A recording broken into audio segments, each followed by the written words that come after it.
Most Canadians have a TFSA, but many immigrants don't know how it actually works.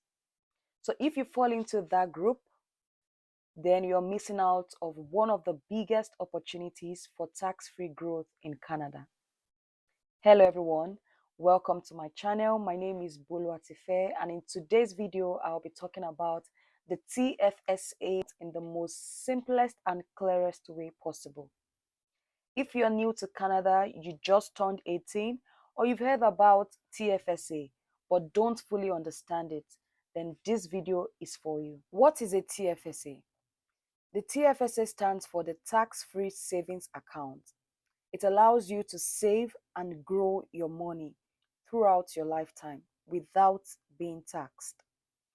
That means that there is no tax on the interest gained, there is no tax on dividend, no tax on investment growth, and no tax when you withdraw.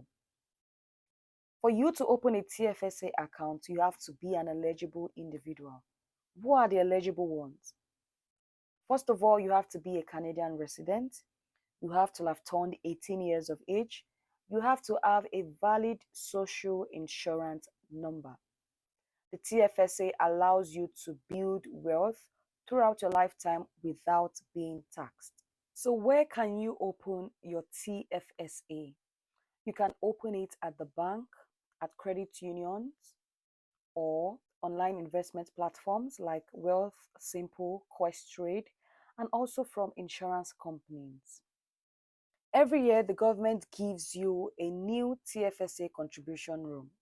For example, in 2023, the contribution room was 6,500. In 2024, the contribution room was 7,000. And in 2025, the contribution room is also 7,000.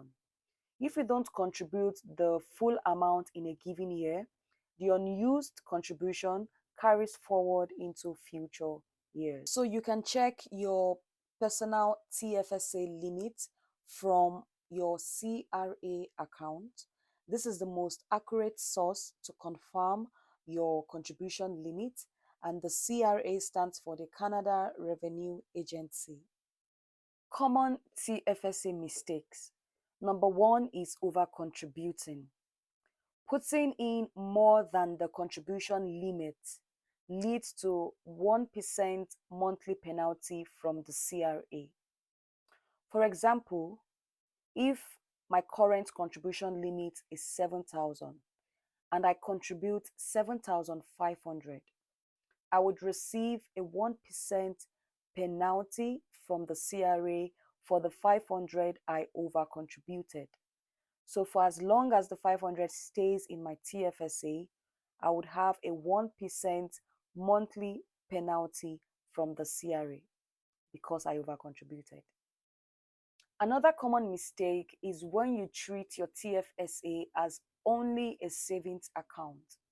Yes, it stands for tax-free savings account, but it's not just meant for saving. It's also used for investing. Your TFSA can hold financial products like stocks, bonds, ETFs, mutual funds, GICs, high interest savings, and the likes.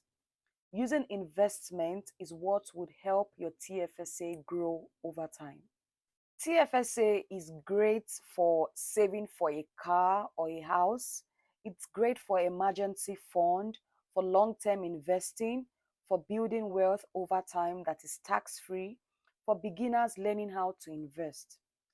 I believe TFSA is an account that every Canadian resident that is eligible should have, because it's an account that allows you to save, grow your money, that is tax-free for a lifetime. If this video helped you understand how TFSA works, hit the like button and share to someone who lives in Canada. Don't forget to subscribe to my channel, and I would like to know, if you already have a TFSA, do you use it for saving or investing?